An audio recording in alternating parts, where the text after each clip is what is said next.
Hello বন্ধুরা, আবারও আজকে একটা নতুন রান্না নিয়ে আপনাদের কাছে হাজির হয়েছি। আজকে রান্না করে দেখাবো মুরগির ছাট বা ছাল। আর এই রান্নাটা কিন্তু একদম সহজ পদ্ধতিতে করে আপনাদেরকে দেখাবো।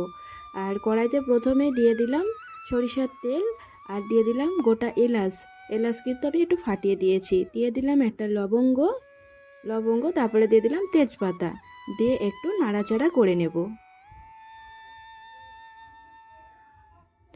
আর মুরগির ছাট বা ছাল কার কার খেতে ভালো লাগে অবশ্যই কিন্তু কমেন্টের মাধ্যমে জানাবেন। আমার কিন্তু খুবই ভালো লাগে। আর এবারে দিয়ে দিলাম পেঁয়াজ কুচি। আর আমি কিন্তু উনুনে রান্না করি, আর উনুনের রান্নার কিন্তু অনেকটা টেস্ট হয়। আপনারা কে কিসে রান্না করেন অবশ্যই কিন্তু কমেন্টের মাধ্যমে জানাবেন। আর পেঁয়াজটা একটু কালার হওয়া পর্যন্ত ওয়েট করব।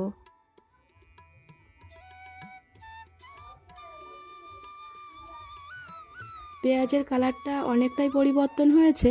এবারে দিয়ে দেব রসুন। আর রসুন কিন্তু আমি একেবারে মিহি করে বাটি না, একটু থেতো করে নিই নোড়ার সাহায্যে। নিয়ে কালারটা চেঞ্জ হওয়া পর্যন্ত আবারও একটু ওয়েট করব।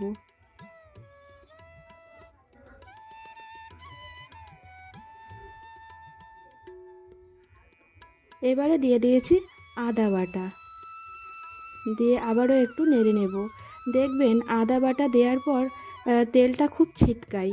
এই সময় যদি একটু আমরা হলুদ দিয়ে দিই তাহলে কিন্তু আর তেলটা ছিটকাবে না। এই জন্য একটু হলুদ গুঁড়ো আমি দিয়ে দেব। দিয়ে আবারও একটু ভালোভাবে নাড়াচাড়া করে নেব।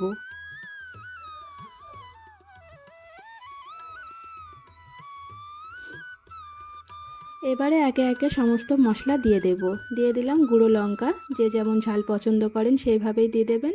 দিয়ে দিলাম জিরে গুঁড়ো, ধনিয়া গুঁড়ো। দিয়ে খুব ভালোভাবে নেড়ে চেড়ে নেব। আর মশলাটা কষিয়ে নেব খুব ভালো করে। এবারে একটু জল অ্যাড করব। দিয়ে মশলাটা খুব ভালোভাবে কষিয়ে নেব যতক্ষণ না পর্যন্ত মশলা থেকে তেল ছেড়ে যায়।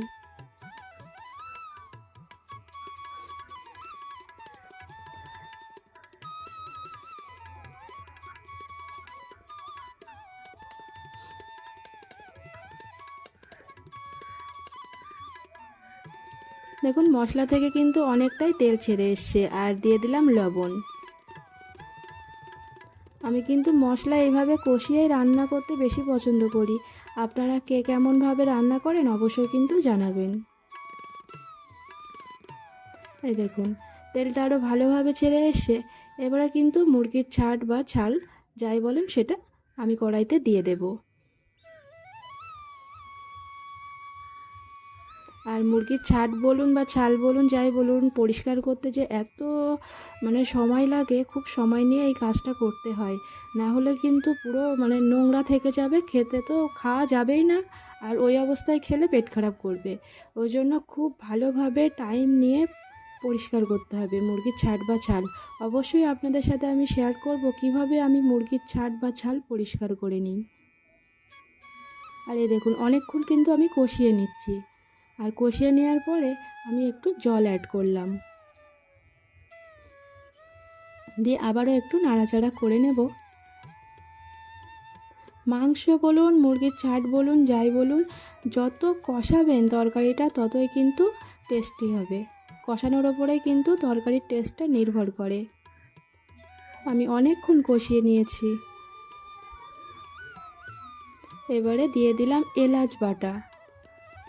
আমি কিন্তু তরকারি মাংস বলুন আর মুরগির ছাট কিংবা ডিম রান্নার পরে কিন্তু আমি এলাচ বাটা দিই। আর এই দেখুন একদম পারফেক্টভাবে রেডি করে নিয়েছি, মুরগির ছাট বা ছাল রান্না করে নিয়েছি। আর কেমন হলো অবশ্যই জানাবেন। আজকে এই পর্যন্ত, ধন্যবাদ।